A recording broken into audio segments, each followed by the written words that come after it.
નમસ્કાર. ગુજરાત રાજ્ય સરકારના 1.10 લાખ કરતાં વધારે આંગણવાડી કર્મચારી બહેનો, સ્વાગત છે તમારું આજના આંગણવાડી પગાર વધારાના વિરોધના સમાચાર સાથે આપણી આ યુટ્યુબ ચેનલમાં, જેનું નામ છે ગુજરાતી જીકેની જમાવટ. તો આજથી આપ સૌ આંગણવાડી કર્મચારી બહેનો ઓનલાઈન કામગીરી બંધ કરી અને હડતાલ પર ઉતર્યા છે. ત્યારે સુરેન્દ્રનગર જિલ્લામાં આંગણવાડી બહેનો હવે આકરા પાણી આવી ગયા છે અને 16 માર્ચથી જો સરકાર તેમની જે કહી શકાય માંગણીઓ છે, માનદ વેતનમાં વધારા સહિતની જે પડતર માંગણીઓ, તેને સ્વીકારશે નહીં તો 16 માર્ચથી હડતાલની ચીમકી પણ આપી દેવામાં આવી છે. જાણીશું આજના વિડીયોમાં વિગતવાર કે શું છે આ બાબતને લઈ અને કેમ ચીમકી ઉચ્ચારી છે આંગણવાડી કર્મચારી બહેનોએ, શું કહેવું છે આંગણવાડી કર્મચારી બહેનોનું, તેના વિશે આજના વિડીયોમાં વિગતવાર ચર્ચા કરીશું. તો વિડીયોના અંત સુધી આપ બન્યા રહો. જો ચેનલમાં નવા સબસ્ક્રાઈબર હોય તો ચેનલને સબસ્ક્રાઇબ કરવાનું ભૂલશો નહીં. તો વાત કરીશું સુરેન્દ્રનગર જિલ્લામાં કે જ્યાં આંગણવાડી બહેનો હવે આકરા પાણી આવી ગયા છે. 16 માર્ચથી આપી હડતાલની ચીમકી. 16 માર્ચ સુધીમાં આંગણવાડીઓમાં ઓનલાઈન કામગીરી બંધ કરવાનો નિર્ણય નહીં કરવામાં આવે તો રાજ્યભરના આંગણવાડી કાર્યકરોની સાથે સુરેન્દ્રનગર જિલ્લાના 1355 આંગણવાડીઓમાં કર્મચારીઓ હડતાલ પર ઉતરશે. તો સુરેન્દ્રનગરના વઢવાણ સહિતના તાલુકા આંગણવાડી વર્કર્સ અને બહેનો દ્વારા સરકાર સામે વિરોધ નોંધાવવામાં આવ્યો છે. ખાસ કરીને સુરેન્દ્રનગર જિલ્લામાં 1355 જેટલી નાની મોટી આંગણવાડીઓ આવેલી છે, જેમાં 2710 જેટલા આંગણવાડી કર્મચારીઓ ફરજ બજાવે છે. હાલના તબક્કામાં આંગણવાડીમાં ફરજ બજાવતી બહેનો પાસે ઓનલાઈન કામગીરી વધુ કરવામાં આવી રહી છે, જેને લઈને આંગણવાડીમાં આવતા બાળકો ઉપર તેની ખૂબ ગંભીર અસર પડી રહી છે. અને આંગણવાડીમાં આવતા બાળકો માટે જે કામો કરવાના હોય છે તે આંગણવાડી કાર્યકરો અને હેલ્પરો કરી શકતા નથી, જેને લઈને આજે મંગળવારે એટલે કે ગઈકાલે મંગળવારે સુરેન્દ્રનગર જિલ્લામાં જિલ્લા પંચાયત ખાતે આંગણવાડી વર્કર્સ એકત્રિત થયા અને ત્યારબાદ પ્રોજેક્ટ ઓફિસર એટલે કે પીઓ સાહેબને આવેદનપત્ર આપી અને રજૂઆત કરી હતી. આંગણવાડી કર્મચારી બહેનોનું કહેવું છે કે ઓનલાઈન કામગીરી બંધ કરવામાં આવે. તેમણે જણાવ્યું હતું કે એપ્લિકેશન અપડેટના નામે હેરાનગતિ કરવામાં આવી રહી છે, તે પણ સદંતરપણે બંધ કરવામાં આવે તેવી માંગ કરવામાં આવી છે. અને આ મુદ્દે આવેદનપત્ર પણ પાઠવવામાં આવ્યું છે.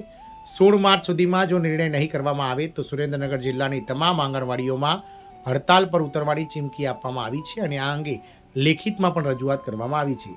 હાલના તબક્કામાં ઓનલાઈન કામગીરીમાં બાળકોના વજન, FSR તેમજ MMY વિતરણની કામગીરી અને EVTમાં બાળકોના ફોટા અપલોડ કરવાની કામગીરી કરવામાં આવી રહી છે અને એપ્લિકેશનો ચાલી રહી નથી તેવી રજૂઆતો આંગણવાડીમાં ફરજ બજાવતા કર્મચારીઓ દ્વારા કરવામાં આવી છે. બીજી તરફ આંગણવાડીમાં આપવામાં આવતા ચણા સહિતની વસ્તુઓ છે તે સડેલા આપવામાં આવતા હોવાથી રજૂઆત કરવામાં આવી છે અને આંગણવાડીમાં અપાતી વસ્તુઓમાં ક્વોલિટી ન જળવાતા હોબાળો થતા હોય ત્યારે યોગ્ય ક્વોલિટીની વસ્તુ જ આંગણવાડીમાં આપવામાં આવે તેવી પણ માંગ કરવામાં આવી છે. ઓનલાઈન કામગીરી બંધ નહીં કરવામાં આવે તો આગામી 16 માર્ચથી હડતાલ પર ઉતરવાની ચીમકી પણ આંગણવાડી કર્મચારીઓએ ઉચ્ચારી છે. આ પહેલાં જ્યારે 12 ફેબ્રુઆરીએ રાજ્યવ્યાપી અને રાષ્ટ્રવ્યાપી દેશ હડતાલ હતી ત્યારે અમે ઓનલાઈન અને ઓફલાઈન કામગીરી બંધ રાખી હતી અને ત્યારે અમે કહ્યું હતું કે બજેટમાં અમારો ઉલ્લેખ કરવામાં આવે, પરંતુ ગુજરાત રાજ્ય સરકારના 18 ફેબ્રુઆરી 2026ના રોજ બજેટમાં અમારા પગાર વધારા અને અમારા લાભોને લઈ અને કોઈ ઉલ્લેખ કરવામાં આવ્યો નથી. અમારો કોઈ પગાર વધારો કરવામાં આવ્યો નથી, એટલા માટે અમારે આવેદનપત્ર આપવાની ફરજ પડી છે. આગામી 5 માર્ચથી લઈને 16 માર્ચ સુધી અમે ઓફલાઈન આંગણવાડી કેન્દ્રો ચાલી રાખીશું, પરંતુ ઓનલાઈન એક પણ કામગીરી નહીં કરીએ. માત્ર પોષણ રેકોર્ડમાં હાજરી પૂરીશું, આ સિવાય કોઈ કામગીરી નહીં કરીએ તેવું આ પ્રીતિબેન ચાવડા આંગણવાડી કાર્યકરે જણાવ્યું હતું. અમે 5 માર્ચથી બધી જ ઓનલાઈન કામગીરી બંધ કરી દઈશું.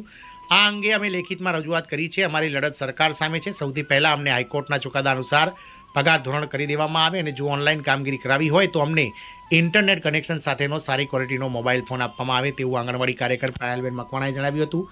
મોબાઈલ ફોન આપવામાં આવ્યો નથી અને તે છતાં પણ ઓનલાઈન કામગીરી કરવામાં આવી રહી છે. મોબાઈલમાં અપડેટ આવે છે, પરંતુ 2022થી પગારમાં કોઈ અપડેટ સરકારે નથી આપ્યું. આવું હંસાબેન ટાંક, ખોડું આંગણવાડી કેન્દ્રમાં ફરજ બજાવતા કર્મચારી જણાવે છે. સુરેન્દ્રનગર જિલ્લામાં આવેલી આંગણવાડી કર્મચારીઓ દ્વારા સુરેન્દ્રનગર જિલ્લા પંચાયત ICDS વિભાગમાં રજૂઆત કરવામાં આવી હતી. જેવી ઓનલાઈન કામગીરી બંધ કરવાની માંગ કરવામાં આવી હતી ત્યારે રજૂઆત કરવામાં આવેલા હંસાબેન ટાંક નામના મહિલા કર્મચારીએ જણાવ્યું હતું કે મોબાઈલ ફોન આપવામાં આવ્યા નથી, છતાં પણ સરકાર દ્વારા ઓનલાઈન કામગીરી કરવામાં આવી રહી છે. નાના બાળકોને સામે જોડાવી અને ફોટા પાડવા ખૂબ કઠિન પરિસ્થિતિ છે, તેમ છતાં પણ ફોટો પાડી અને ઓનલાઈન અપલોડ કરી રહ્યા છીએ.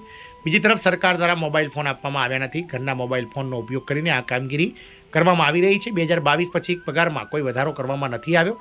માત્ર ઓનલાઈન ચાલતી એપ્લિકેશનો અપડેટ કરવામાં આવી રહી છે. મળેલી તમામ રજૂઆતો સરકાર સુધી અને મહિલા અને બાળ વિકાસ વિભાગ સુધી પહોંચાડવામાં આવશે તેવું ભાવના જીડિયા પ્રોજેક્ટ ઓફિસરે જણાવ્યું છે. આજે આંગણવાડીમાં ફરજ બજાવતી મહિલાઓ દ્વારા ઓનલાઈન કામગીરી બંધ કરવાની માંગ સાથે આવેદનપત્ર આપવામાં આવ્યું છે. 16 માર્ચથી હડતાલની પણ ચીમકી આપવામાં આવી છે. ત્યારે સમગ્ર ઘટનાની રજૂઆત બાદ પ્રોજેક્ટ ઓફિસર ICDS વિભાગના અધિકારી ભાવનાબેન દ્વારા જણાવાયું હતું કે જે રજૂઆતો બહેનો દ્વારા કરવામાં આવી છે તે મહિલા અને બાળ વિકાસ વિભાગ સુધી પહોંચાડવામાં આવશે. મહિલાઓને નવા મોબાઈલ મળે અને ઓનલાઈન કામગીરી વ્યવસ્થિત ચાલે તે પ્રકારની ભલામણ કરવામાં આવશે અને કામગીરીમાં પણ રાહત મળે તે પ્રકારની રજૂઆત વિભાગ સુધી ખાતરી ભાવનાબેને પહોંચાડવાની આપી હતી. આમ આજથી લઈ અને 16 માર્ચ સુધી તમામ આંગણવાડી કેન્દ્રો જે રાજ્યભરના છે તેમાં 53,000થી વધારે આંગણવાડી કેન્દ્રોમાં ફક્ત ઓફલાઈન કામગીરી ચાલશે. એટલે કે બાળકોને પોષણ આપવું અને બાળકોને જે પ્રી પ્રાઇમરી શિક્ષણ આપવું તે સિવાય પોષણ જે રજિસ્ટર છે તેમાં રેકોર્ડ કરવામાં આવશે બાળકોની સંખ્યા વગેરે. પરંતુ જે પોષણ ટ્રેકર અને ન્યુટ્રિશન એપમાં જે ઓનલાઈન જે કહી શકાય ફોટા પાડી અને અપલોડ કરવાનું છે, ટેક હોમ રેશનનું જે ઓનલાઈન કામગીરી છે, તમામ કામગીરીથી આજથી બહેનો 5 માર્ચથી લઈને 16 માર્ચ સુધી અડગા રહી અને 16 માર્ચ સુધીમાં સરકાર જો કોઈ નિવેડો નહીં લાવે આ ઓનલાઈન કામગીરી તેમજ પગાર વધારા સહિતની માંગણીઓનો તો 16 માર્ચથી જે છે તે લાંબા સમયની એટલે લાંબા મુદતની હડતાલ પર ઉતરવાની ચીમકી પણ આ આંગણવાડી કર્મચારીઓએ ઉચ્ચારી છે. જય હિન્દ, અસ્તુ.